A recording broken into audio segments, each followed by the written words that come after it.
أعوذ بالله من الشيطان الرجيم بسم الله الرحمن الرحيم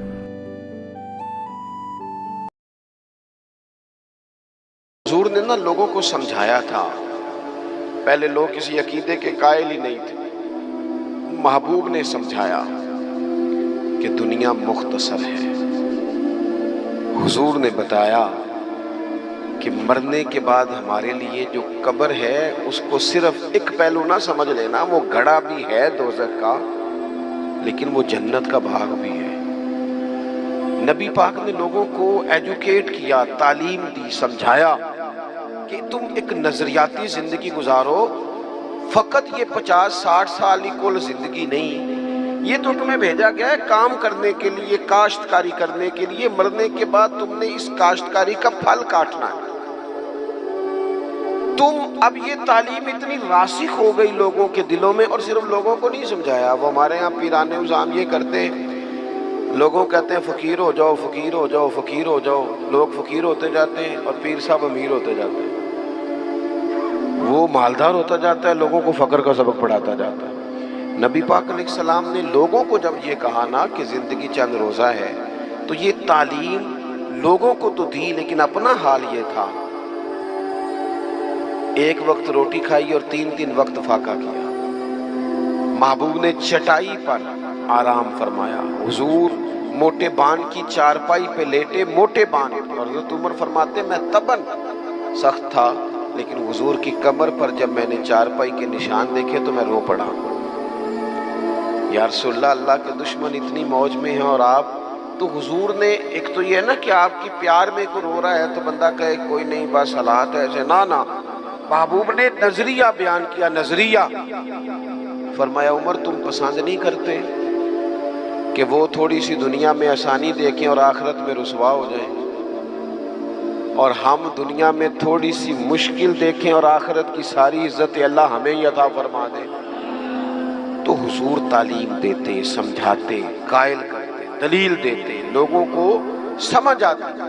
اور وہ پھر شعور اتنا بلند ہوا، اتنا بلند ہوا، اتنا بلند ہوا، یقین، علم الیقین تک سے شروع ہو کر عین الیقین تک پہنچا اور حق الیقین تک پہنچا کہ حضرت انس بن نضر رضی اللہ تعالیٰ عنہ احد کے میدان میں جب موجود تھے نا، تو جنت کی باتیں سن کے، وہ تعلیم لے کے قلبی واردات اس طرح کی ہو گئی تھی کہ میدان احد میں کھڑے ہو کے لوگوں سے کہہ رہے تھے نہ ادھر جاؤ، ادھر واپس آؤ. مجھے تو احد پہاڑ کے دامن سے جنت کی خوشبو آ بھی رہی ہے، جنت کی خوشبو آ رہی ہے. تو تعلیم کا کچھ نہ تھوڑا سا سیکھنے کا ماحول بنائیں. ہمارے ہاں الجھنیں بہت زیادہ ہیں. ایک لمبی تعداد ہے لوگوں کی جو ہر وقت ذہنی کشمکش کا شکار رہتی ہے. ایک تناؤ ہے، ایک الجھاؤ ہے. میں گزارش کرتا رہتا ہوں بزرگوں سے تو نہیں، جو دوست احباب ہیں علماء کی جماعت میں کہتا ہوں کہ لوگوں کے جو مسائل ہیں اس پر گفتگو کی جائے. لوگوں کو ذہنی آسودگی کا موقع میسر آئے، انہیں پتہ چلے کہ یہ ہمارا اصل مسئلہ ہے. ہمارے جو آپ دیکھیں نا، حسد بہت بڑا مسئلہ ہے. اس پر نبی پاک علیہ السلام کی درجنوں احادیث موجود ہیں، اور اس کے ہر پہلو پر حضور نے ہمیں سبق دیے. بغض پر، جھوٹ پر، بدی پر، خیانت پر، رزق حلال کے فضائل پر، محبت پر. یہ جو ہمارے مسائل ہیں، ہم اگر حضور سے سیکھ لیں. ایک جنگ بنی رہتی ہے گھروں میں، چوکوں میں، چوراہوں میں، آپس میں، دفتروں میں، کٹھے بیٹھنے والے لوگوں میں، حتیٰ کہ دینی ماحول میں بھی اگر چند لوگ مل کے کام کرتے ہیں تو وہاں بھی کچھ نہ کچھ آپس میں چیزیں دلوں میں موجود رہتی ہیں. شرط یہ ہے کہ ہم حضور سے سیکھیں، کشادگی پیدا ہوگی، دل بڑے ہوں. تو نبی پاک نے اپنے لیے بطور معلم کا لفظ اعزاز کے طور پر حضور نے بیان کیا. اور دوسرا، حضور نے فرمایا میں نا اخلاق عالیہ کی تکمیل کرنے دنیا میں آیا ہوں. ایک ہوتا ہے کوئی اچھی بات کرنا، بہت سارے لوگ اچھی باتیں کرتے ہیں، اور آج کل تو سارے لوگ ہی اچھی باتیں کرتے ہیں، پر مسئلہ صرف اتنا ہے کہ کرتے دوسروں کے لیے. وہ جتنی اچھی باتیں ہو رہی ہیں وہ ساری اچھی باتیں دوسروں کے لیے. اگر وہ اچھی بات جو ہم کر رہے ہیں صرف وہ والی کریں نا جس پر ہم عمل کرتے ہیں، تو جو تبلیغ عمل سے ہوتی ہے وہ دیر پا ہوتی ہے، اس میں وسعت ہوتی ہے. اللہ کے پیارے رسول صلی اللہ تعالیٰ علیہ وسلم نے صرف اچھی بات نہیں کی، آپ توجہ کریں گے میری بات پر.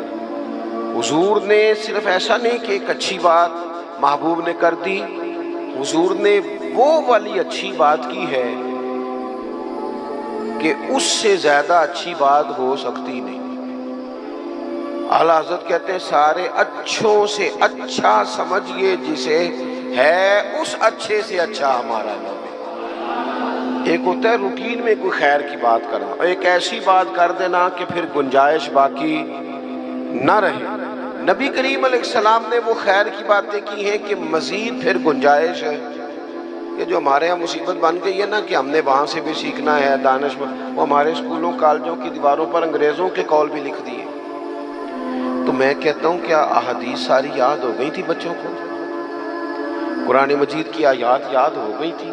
اور کیا کوئی ایسی بات تھی جو حضور نے بیان نہ کی ہو جو آپ کو ادھر ادھر جانا پڑا؟ اللہ کے پیارے رسول صلی اللہ تعالیٰ علیہ وسلم نے تکمیل کر دی اخلاق عالیہ. بلندی اخلاق جہاں تک جا سکتے تھے وہ ساری چیزیں حضور نے ہمیں دی ہیں. اخلاق کی کوئی ایسی بات نہیں جو رسول پاک صلی اللہ تعالیٰ علیہ وسلم نے ہمیں نہ بتائی ہو، اور وہ باتیں ہمیں یاد بھی ہیں. بس مسئلہ یہ ہے کہ تقریریں، میں آج کل یہ دیکھتا ہوں کہ آپ آ جائیں جی، آپ یہاں بھی بیان کر دیں، آپ تھوڑا وہاں بھی کر لیں، تھوڑا وہاں بھی کر لیں. تو میں یہ اکثر کہتا ہوں دوستوں سے کہ اگر تو تقریریں ہیں فقط کانوں کی لذت کے لیے پھر تو سارا دن سنیں، اور اگر عمل کے لیے ہے نا تو پھر میرا خیال ہے 20 منٹ اگر کسی نے کوئی بات سن رکھی ہے تو عمل کے لیے کافی ہے، وہ عمل کے لیے کافی ہے. وہ بزرگ ایک مثال دیا کرتے تھے کہ ایک شخص نے کسی مولانا سے سن لیا تھا، بعض اوقات لوگ کھیتوں میں قضائے حاجت کے لیے جاتے تھے پیشاب کرنے، تو کہا سخت جگہ پہ پیشاب نہ کرو، وہ اس لیے کہ پیشاب کے چھینٹے پلٹ کر کپڑوں پہ نہ آئیں. تو اس بیچارے نے وہ مسئلہ سن لیا، وہ صرف نعرے والا نہیں تھا نا، عمل والا تھا. اس نے پھر نہ اپنی رومال میں ریت باندھ کے کندھے پہ رکھ لی، جہاں اسے قضائے حاجت کا موقع آتا وہ پہلے ریت رکھتا، اس میں وہ پیشاب کرتا تاکہ میرے کپڑوں کو. تو کسی نے کہا چل دوبارہ محفل میں جانا ہے، کوئی سننا ہے، تو کہنے لگا نا بھائی بس، وہ جو ایک مسئلہ سنا تھا اس کے لیے کندھے پہ ریت اٹھائے پھرتا ہوں. یہ ایک سادی بات ہے لیکن سمجھنے کے لیے ہے، اگرچہ آپ ہنسے پر سمجھنے کے لیے ہے نا کہ جن کا عمل کرنے کا مزاج تھا وہ تو یہاں تک تھے، اور جن کا خیال یہ کہ اب دیکھیا ساڑی محفل ہوئی پھر راتی پھر آپ مزہ کیا ہے، او ہو کیا بھئی آپ نے اور میں نے یہی تو کام کیا ہے. نبی کریم نے بلند اخلاق سکھائے. ایک حدیث اگر میرے ملک میں نافذ ہو جائے نا، ایک، کتنی کہہ رہا ہوں، ہاں نہ نہیں کرتے آپ، ناراض ہیں، کتنی، ایک پہ عمل ہو جائے نا، ایک پہ بس، تو سارے مسئلے حل ہو. ایک بات، اور لمبی چوڑی نہیں، حضور کو جو اللہ نے جوامع الکلم عطا فرمائے ان میں سے ایک بات، اللہ کے پیارے رسول علیہ السلام نے فرمایا میرا مومن وہ ہے. اتنی بڑی بلند اخلاق کی بات ملے گی نہیں آپ کو. فرمایا میرا مومن وہ ہے جو اپنے لیے پسند کرتا ہے وہی اپنے بھائی کے لیے بھی پسند کرتا ہے. لو ختم ہو گئی بات. آج کے بعد زندگی میں یہ ایک بات طاری کر لو، ایک صرف، کہ جو اپنے لیے پسند کرنا ہے وہی اپنے، کوئی ملاوٹ ہوگی، کوئی آدمی غلط چیز بیچے گا، کوئی غلط چیز بنائے گا، کوئی خرابی پیدا ہوگی. کیوں کہ اس نے نا، میں دکان پہ ایک دفعہ کپڑے خریدنے کے لیے بیٹھا تھا تو ایک صاحب کہنے لگے پیر صاحب یہ لے لے آتے، میں بھی پایا ہے.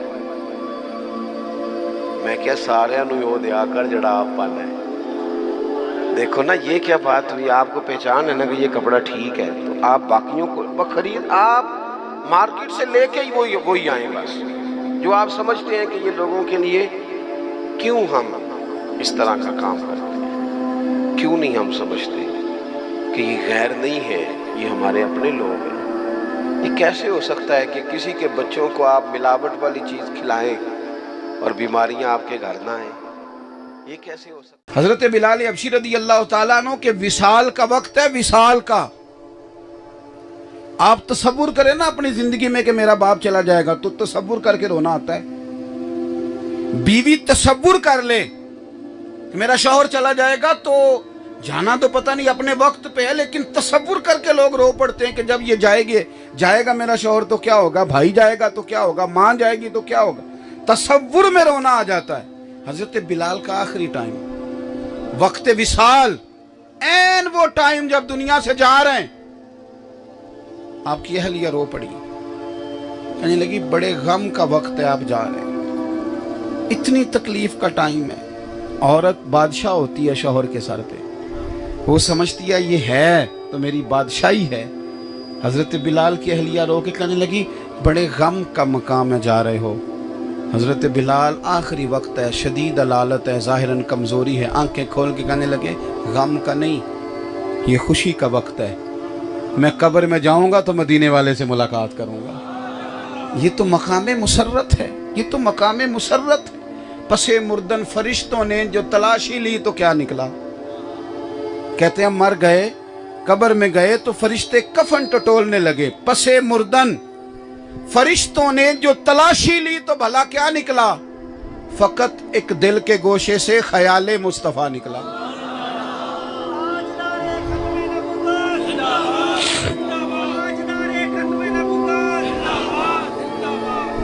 تو نبی پاک سے پیار کریں تو اس کے عملی تقاضے، روز سویرے ایک نعت سنیں گے انشاءاللہ تعالی۔ اگر کوئی حضور کی محبت کی بات کر رہا ہو نا تو یہ نہ کہیں کہ مولوی صاحب ایتے گل میں اگے بھی سنی ہے، آپ نے 3 جمعے پہلے بھی کہی تھی، اسے نہ کان لگا کے سنیں۔ کیوں؟ کہ میرے اور تیرے حبیب کی بات کر رہا ہے، بار بار، اور ان تذکروں کو بار بار دہرائیں، اپنے گھروں کے اندر حضور سید عالم کا ذکر کریں، نبی پاک کی شانوں کا تذکرہ کریں، بچوں کو بٹھا کے۔ اب نہیں آپ بچوں کو روک سکتے موبائل سے، تو روک نہیں سکتے تو نعت تو لگا کے دے سکتے ہو کہ نہیں؟ کو نہیں سمجھ آئیے آپ کو میری بات؟ اور بھائی یہ والا کام تو ہو سکتا ہے کہ نہیں کہ پتر یہ نعت بھی سن، یہ بھی ایک طریقہ ہے۔ حضور کی عظمت اور شان، تلاوت قرآن، تفسیر، ترجمہ اپنے عملی ماحول میں۔ اور ایک اور بات بھی آپ سے کہنی ہے، بس میں زیادہ تقریر کرنے کا قائل نہیں، جلدی میں نے بات ختم کر دینی ہے، آپ غور کریں گے میری بات پر۔ ایک اور بھی بات آپ نے اپنے ذہن میں رکھنی ہے، ہمارے جو خوشیاں ہوتی ہیں نا وہ اپنوں کے بغیر مکمل نہیں ہوتی۔ جب بچے کے دن طے کرتے ہیں نا ہم، تو اس میں ایک بات ہم یہ بھی کرتے ہیں کہ جب تاریخ طے ہو گئی اور میرج ہال کا بندوبست ہو گیا اور کتنے لوگ آئیں گے یہ بات طے ہو گئی، تو پھر ایک بوڑھا بولتا ہے بیچ میں سے، ایک بزرگ، وہ کہتا ہے یار بات سنو، سارے جمع ہو، تمہاری پھپھو تم سے ناراض ہے، اور لڑکے کی پھپھو ناراض ہوئی تو خوشی کا مزہ کوئی نہیں آئے گا، چلو نا اس کو راضی کرنے چلیں۔ یہاں بھی یہ کام ہوتا ہے کہ ہمارے علاقے میں ہی ہوتا ہے جی، ماموں کو بھی منا کے لاؤ، وہ ناراض ہے، خوشیاں ماموں کے بغیر ادھوری ہیں، چچا کو بھی منا لو۔ اچھا وہ چچا ماموں جو ناراض ہوتے ہیں وہ بھی سارے نخرے شادی والے دن ہی دکھاتے ہیں، ان کو بھی پتہ ہوتا ہے کہ آج انہوں نے منانا ہی منانا ہے، اور اس دن کیفیت یہ ہوتی ہے کہ جو بھی کرنا پڑے، میں نے دیکھا ہے معافی مانگنی پڑے تب بھی کچھ کرنا پڑے، اور یہ اچھی بات ہے، بری بات نہیں، منانا چاہیے، خیر کی بات ہے۔ لیکن جو میں بات عرض کرنے لگا ہوں آپ یقیناً میری بات کی تائید کریں گے، بھئی اگر ہماری خوشی پھپھو کے بغیر نہیں ہوتی، خالہ کے بغیر نہیں ہوتی، ماموں اور چچا کے بغیر نہیں ہوتی، تو شادی کی خوشی نبی پاک کے نعت کے بغیر کیسے ہو جاتی ہے؟ حضور کی شریعت کے بغیر کیسے ہو جاتی ہے؟ اللہ کرے نا کہ شادی میں سے ایک بڑا بوڑھا بولے اور بول کر یہ بھی کہے کہ پتر دیکھو چاچا، ماموں، خالہ، پھپھو، ٹھیک ہے جی ٹھیک ہے، اللہ آپ کو خوش رکھے، ان سب کے بغیر اگر خوشی نہیں تو دیکھنا شادی میں بینڈ باجا نہیں بجانا، اللہ رسول ناراض ہو جائیں گے۔ ہم نے ان کو بھی شامل کرنا ہے، دین کو بھی شامل کرنا ہے خوشیوں میں۔ دیکھنا عورتوں کی مووی نہیں بنانی ورنہ وہ ناراض ہو جائیں گے۔ مہندی پہ مرد عورتوں کو اکٹھے نہیں بٹھانا ورنہ شریعت روٹ جائے گی۔ شادی والے دن لڑکیوں کو، جوان کو پھول دے کے کھڑا نہیں کرنا لڑکوں پر پھول پھینکنے کے لیے۔ باقی جب مہمان آتے ہیں تو لڑکے پھول پھینکتے ہیں نا، تو شادی والے دن لڑکیوں کو کیوں کھڑا کرتے ہو؟ بدنگاہی ہوتی ہے، حالات خراب ہوتے ہیں، شیطان وار کرتا ہے، کیونکہ بچے بھی تیار ہیں، بچیاں بھی، شادی کا موقع ہے، تو اس موقع پر شیطان حملہ ہوتا ہے، بدنگاہی ہوتی ہے، برے خیالات معاذ اللہ پیدا ہوتے ہیں۔ تو ہمیں یہ چاہیے کہ ہم وہاں بھی دین کو لائیں، خوشیاں بھی اللہ رسول کے ساتھ کریں گے انشاءاللہ تعالی، اپنی خوشیوں میں بھی دین کو شامل کریں۔ اور نبی پاک علیہ السلام کی محبت کے کچھ عملی تقاضے بھی ہیں۔ ایک تو حضور آخری نبی ہیں، اپنی زندگی میں یہ حلف نامہ دل پہ لکھ لیں کہ کائنات کے اندر سارا نظام بدل سکتا ہے لیکن حضور کے بعد کوئی نیا نبی نہیں آ سکتا۔ یہ اپنے دل میں بات درج کر لیں۔ پتہ کیا مسئلہ ہے؟ وہ ہمارے صوفیاء ایک بات بڑی عجیب کرتے ہیں، وہ کہتے ہیں کہ کوئی آ کے اگر ایسی بات کرے بھی نا تو اس سے دلیل بھی نہیں مانگنی۔ امام اعظم ابو حنیفہ فرماتے ہیں معاذ اللہ کسی جھوٹے نے آ کے کہا کہ میں معاذ اللہ ثم معاذ اللہ نبی ہوں، تو جس نے کہا نا دلیل دے کوئی بڑا ظالم ہے۔ کیوں دلیل مانگنی کیوں ہے؟ ضرورت کیا ہے؟ ہمیں ساری دلیلیں رسول پاک نے عطا فرما دی ہیں، اس کی بات ہی نہیں سننی، دلیل کی بات تو دور رہی، ہم بات ہی نہیں سننی، اس لیے کہ حضور خاتم النبیین ہیں، اس میں کوئی دوسری رائے ہو سکتی؟ ایک تو اچھا پھر ایک تقاضا اور بھی ہے حضور کی محبت کا، جس طرح شریعت پہ عمل کرنا ہے، آخری رسول ماننا ہے، اس طرح جب ہم کہتے ہیں نا نبی پاک آخری نبی ہیں تو ہماری کوئی ذمہ داری بھی بڑھ جاتی ہے، ہماری کوئی ذمہ داریاں بھی۔ کیوں کہ نبی پاک آخری نبی ہیں، حضور کے بعد نبی نہیں آئے گا۔ اب تبلیغ دین کا سارا کام امت نے کرنا ہے، دین کے پھیلانے کی ذمہ داری اب امت کی ہے۔ امت کس طرح دین پھیلا رہی ہے؟ بس ٹھیک ہے، ایک روایتی مدرسہ بن گیا، جلسہ ہو گیا، وہ نعرے لگائے تو تھے پرسوں 15۔ ہر کام جدید انداز میں ہو رہا ہے، ہر کام نظم کے ساتھ ترتیب کے ساتھ ہو رہا ہے، اور دین کا کام روایتی انداز میں ہو رہا ہے۔ اسکول بہتر سے بہتر بن گئے اور مدرسے وہ ٹھیک ہے جہاں بچے بیٹھے ہیں بیٹھے رہیں۔ میں نے اپنے بچے مدرسے کے بچوں سے کہا مشکلات بڑی ہیں، اتنے وسائل نہیں ہوتے کہ ہم ان بچوں کو پوری طور پر آسانیاں دے سکیں، تو میں نے بچوں سے کہا کہ 15 دن کے بعد نا ان کو برگر کھلایا کرو۔ بچوں کو ناراض ہو گیا ہو، میں نے کہا 15 دن کے بعد نا کبھی کبھی تکے کا بندوبست بھی کرو ان کے لیے، ان کو پیزا بھی کھلاؤ۔ ساری دنیا کے بچے کھاتے ہیں، کہتے ہیں مولوی درویش ہوں انہوں نے تو نہیں نہ کھانا چاہیے۔ کمال ہو گئی ہے بھائی۔ وہی بچہ جب اپنے گھر جاتا ہے اور اپنے بھائی کو سارے کام کرتے دیکھتا ہے تو وہ پریشان ہو جاتا ہے، وہ کہتا ہے ہم پہ کیا جبر ہے جی؟ تو یہاں تو باقی بھی لوگ درویشی کریں نا سارے، اور یہ بند کرائیں۔ او خدا کے بندو، ان کو بھی اچھی جگہ بٹھاؤ، اچھا لباس پہناؤ، ان کو سوسائٹی کا ایک معزز آدمی سمجھو، اخلاقی سپورٹ کرو، اس لیے کہ مدرسے کو سپورٹ کرنے کا مطلب دین کو سپورٹ کرنا ہے۔ طالب علم کو سپورٹ کرو گے وہ کل کو دین کے لیے رجال کار بنے گا، اپنے دین کے لیے بہترین۔ آپ کیوں تنہا چھوڑتے ہیں علماء کو؟ آپ کہتے ہیں وہاں بڑے مسائل ہیں جی، ہمیں بڑی شکویں ہیں مدرسوں سے، تو آپ جائیں نا مدرسے کے بورڈ کے ممبر بنیں، مدرسے کی کمیٹی میں شامل ہوں، آپ اچھے مشورے دیں، آپ اپنا آپ پیش کریں، ساتھ شامل ہوں، دین کا ابلاغ کرنا ہے، اور اللہ تعالیٰ نے انشاءاللہ ہم لوگوں کو توفیق دینی ہے، اس امت کو توفیق دینی ہے، ہم نے لے کے آگے چلنا ہے، 4.5 ارب کافر کو مسلمان کرنا ہے، مسلمانوں کو تعلیم یافتہ کرنا ہے، ان کو علم سکھانا ہے، ہنر سکھانا ہے۔ میں دوستوں سے کہا کرتا ہوں صرف غریبوں کی مدد نہ کرو، صرف پیسے دینے سے تو بندے کی طبیعت ہو جاتی ہے روز مانگنے کی، ان کی صرف مدد نہ کرو، انہیں ہنر مند بھی کرو، ان کو کہو کہ تم، وہ میں ایک جگہ پہ بیٹھا تھا رمضان میں، تو ہمارے ایک دوست ہیں تو ایک بوڑھی اماں کو کچھ مدد دے رہے تھے، تو اماں کہنے لگی حاجی صاحب ساڈا اگلے سال بھی خیال رکھا جائے۔ تو میں نے کہا اماں آپ کا اگلے سال تک مانگنے کا کیوں ارادہ ہے؟ آپ رب سے توفیق مانگیں، وہ اگلے سال بانٹنے کی توفیق عطا کرے۔ یہ کہ بات ہوئی کہ ساری زندگی محتاج بن کے گزاری جائے؟ امت مصطفیٰ سے پیار کرنا ہے، اور پھر نبی پاک کی محبت کا ایک تقاضا یہ ہے کہ ہم نے حضور کے طریقے پہ عمل کرنا ہے۔ ایک لفظ ہمارے وہاں بولا جاتا ہے کہ دین کامل ہے، دین مکمل ہے۔ دنیا میں کچھ ہے مکمل ہے؟ کہتے ہیں کوئی بندہ بھی مکمل نہیں ہوتا، گھر جتنا مرضی تعمیر کر لیں مکمل ہو جاتا ہے، کوئی نہ کوئی چیز اس کی خراب رہ ہی جاتی ہے۔ جب یہ لفظ کہتے ہیں نا دین مکمل ہے، تو سمجھو یہ کتنی بڑی فضیلت ہے کہ رب نے ہمیں کائنات میں جو دین دیا ہے وہ مکمل دین عطا فرمایا ہے۔ اللہ تعالیٰ نے ارشاد فرمایا کہ الذی خلق الموت والحیات لیبلوکم ایکم احسن عملا، فرمایا ہم نے موت اور حیات کو اس لیے پیدا کیا ہے تاکہ پتہ چلے تم میں اچھے کام کون کرتا ہے، بہترین عمل کون کرتا ہے، سوسائٹی میں معاشرے میں اچھا کردار کون چھوڑ کے جاتا ہے۔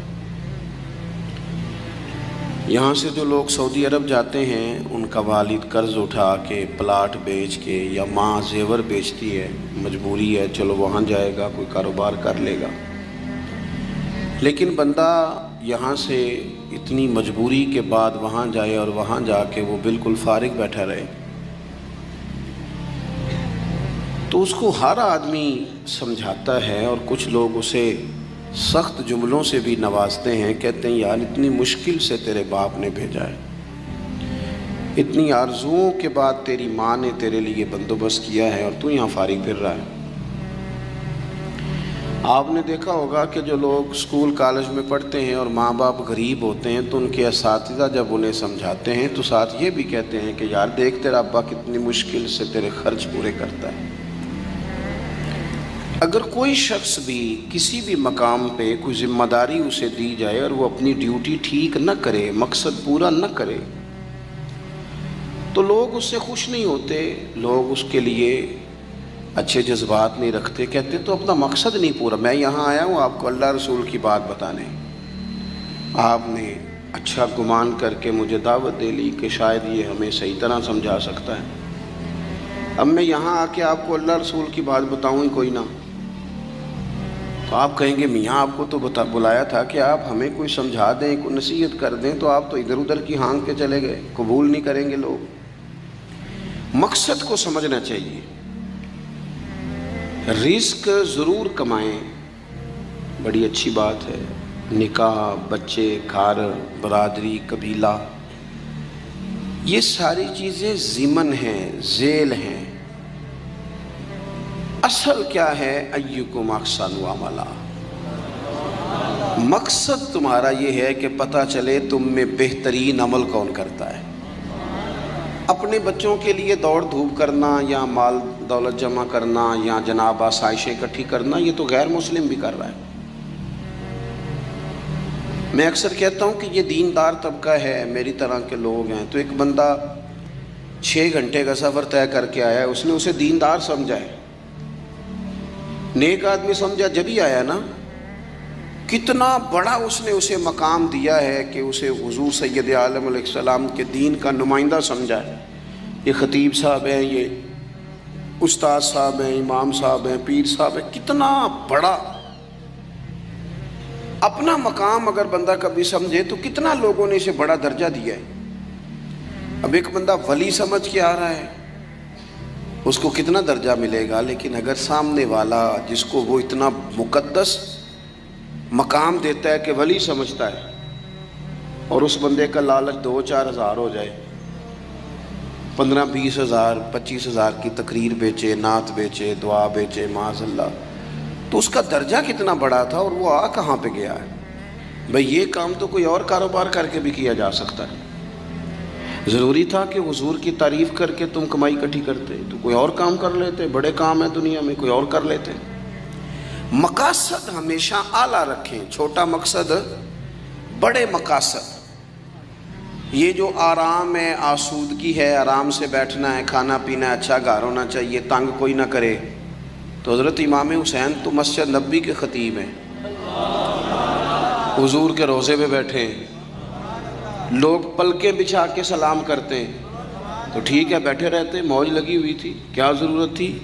لیکن امام علی مقام رضی اللہ تعالیٰ عنہ نے مقصد دین رسول پاک سے سیکھا تھا۔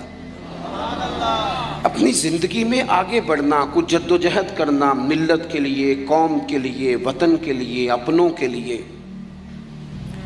کوئی کوشش کرنا، ہمت کرنا، نکلنا،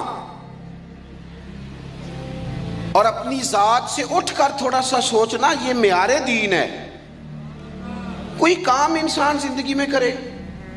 ہم یہاں تو کچھ کرتے نہیں، اور اگر کرتے بھی ہیں تو وہ کیا ہے بھلا؟ مرضی کے کپڑے خرید لو، مرضی کے جوتے لے لو، مرضی کا مکان بنا لو. آپ حیران ہوں گے کہ ہم اس ملک میں رہتے ہیں جہاں سیلاب آیا ہوا ہے، غریب لوگ تکلیف میں ہیں، لوگ خیمہ بستیوں میں رہتے ہیں، پر نئے ماڈل کا موبائل مارکیٹ میں آئے تو وہ شارٹ ہو جاتا ہے. ایک طرف لوگوں کو رہنے کو جگہ نہیں، کھانے کو روٹی نہیں، اور دوسری طرف حال یہ ہے کہ لوگ کہہ رہے ہیں جناب گاڑی ہمیں پہلے چاہیے، گاڑی بک کرائیے وہ پہلے مل جائے، 2-4 لاکھ زیادہ دینا پڑے تو ہم دے دیں گے. یہ مقصود نہیں. مقصد جب بڑا ہو جاتا ہے نا، بڑا، پھر خود بخود یہ چیزیں چھوٹی لگنے لگ جاتی ہیں. یہ جتنی دوڑ دھوپ ذاتی زندگی کے لیے یہ چھوٹی لگنے لگ جاتی ہیں. یہ بھلا لوگ اکتائے کیوں رہتے ہیں؟ مقصد اعلیٰ نہیں بنایا. چلے ایک بندے کا مقصد ہے میں نے شہرت حاصل کرنی ہے، ہو گئی شہرت، جہاں سے جاتا ہے لوگ سلوٹ مارتے ہیں، اب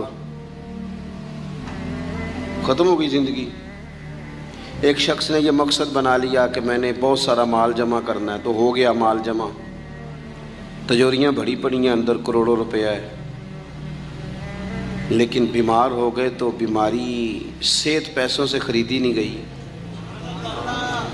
نہیں خریدی گئی. حضرت حسن بصری کہتے ہیں کہ میں ایک بادشاہ سے مجھے کوئی کام تھا، میں ملنے گیا تو مجھے پتہ چلا کہ بادشاہ سال میں ایک دفعہ اپنے گاؤں جاتا ہے. میں اس کے پیچھے اس کے گاؤں چلا گیا تو وہاں ایک قبر تھی. بادشاہ نے سب سے پہلے پڑھے لکھے لوگ لا کے قبر کے قریب کھڑے کیے. تو میں نے پوچھا یہ کیا ہو رہا ہے؟ کہنے لگے ذرا دیکھو، یہ بادشاہ کا ایک ہی بیٹا تھا، ایک کی اکلوتا اس کی قبر ہے. پڑھے لکھے لوگ پہلے کھڑا کیے، پھر اس کے بعد اس نے ڈاکٹر حکیم طبیب کھڑے کیے، پھر اس کے بعد اس نے فوجی سپہ سالار نیزہ باز گھوڑ سوار کھڑے کیے. یہ کیا ہو رہا ہے؟ تو کہتے ہیں مجھے بتایا گیا اس کا ایک ہی بیٹا تھا، بیمار ہو گیا، پھر فوت ہو گیا. بادشاہ سال کے بعد یہاں آ کے کہتا ہے پتر یہ سارے پڑھے لکھے لوگ میں نے تیری قبر پہ کھڑے کیے ہیں ملک کے، اگر علم لڑا کے تجھے بچایا جا سکتا تو شاید میں مرنے نہ دیتا. پھر یہ حکیم طبیب یہ سارے کھڑے ہیں، اور بادشاہ کہتا ہے بیٹا اگر یہ ساری ان کی دانائی دے کے تجھے بچایا جا سکتا تو شاید میں تجھے مرنے نہ دیتا. پھر بادشاہ سپہ سالاروں کو، گھوڑ سواروں کو، تیر اندازوں کو کھڑا کر کے کہتا ہے پتر اگر طاقتیں لڑا کے بھی موت روکی جا سکتی معاذ اللہ تو شاید میں روک لیتا. پھر وہ آخر میں اپنے سر سے تاج اتار کے قبر کے پیروں والی سائڈ پہ رکھ کے رو پڑا. کہنے لگا پتر اگر حکومت دے کے تخت دے کے بھی تجھے بچایا جا سکتا تو میں فقیر بن کے زندگی گزار لیتا پر تجھے بچا لیتا. لیکن کل نفس ذائقۃ الموت. ہم نہ بھول گئے اصل مقصود کیا ہے، کیوں آئے ہیں. ہمارا طرز زندگی اٹھنا بیٹھنا چند ذاتی معاملات کے لیے، چند ذاتی. میں کہتا ہوں کہ اگر دین پر بھی عمل، دیکھو نا وظیفہ پڑھنے سے روزی میں برکت ہوتی ہے، شک کوئی نہیں. صدقہ دینے سے بلائیں دور ہوتی ہیں، شک بالکل ٹھیک باتیں اپنی جگہ پہ. کیا صدقہ رب راضی کرنے کے لیے دینا ہے کہ بلا دور کرنے کے لیے؟ شک کوئی نہیں اس میں کہ آپ اللہ کی راہ میں خیرات کریں گے تو روزی میں برکت ہوگی، تو آج آ کے وہ وظیفہ بھی صرف روزی میں برکت کے لیے ہی پڑھنا ہے. وہ جو سب سے بڑی رضا ہے رب کی. دیکھو ضروری نہیں ہوتا. میرے حضرت صاحب رحمۃ اللہ علیہ ایک دفعہ بھی میرے گھر نہیں آئے، اور آپ حیران ہوں گے کہ میں سمجھتا ہوں کہ شاید بہتر ہوا، کیونکہ میری اتنی حیثیت نہیں نا، اوقات نہیں نا. میں کو جیتے دل بر سونا، میں کیوں کر اس نو بھاواں، او ویڑے میرے وڑدا نہ ہی پئی لکھ وسیلے پاواں. میں سمجھتا ہوں کہ اگر ان کی بات مان لی، ان کے طریقے پہ عمل کر لیا، ان کی کوئی رضا مل گئی اپنے بزرگوں کی، اساتذہ کی، تو یہ زیادہ ضروری کام ہے. یا زیادہ ضروری کام یہ ہے کہ فوٹو ساتھ آ جائے؟ یا زیادہ ضروری کام یہ ہے کہ وہ کسی جگہ ریکارڈڈ، باقاعدہ ریکارڈڈ میری تعریف کر دیں کہ بلے بلے، یہ تو ٹھیک ہی نہیں۔ چیزوں کو جب تک ان کی اصل میں نہیں لیا جاتا، اصول میں، اتنی دیر تک معاملات بہتر ہے۔ ہم آئے ہیں دنیا میں بڑے بڑے کام کرنے، ہمیں کوئی کام کرنا چاہیے، ہمارا بڑا وقت ضائع ہوتا ہے، کوئی مقصد نہیں ہمارا فضول خوش گپیوں کا، لیکن مار رہے ہیں گپے۔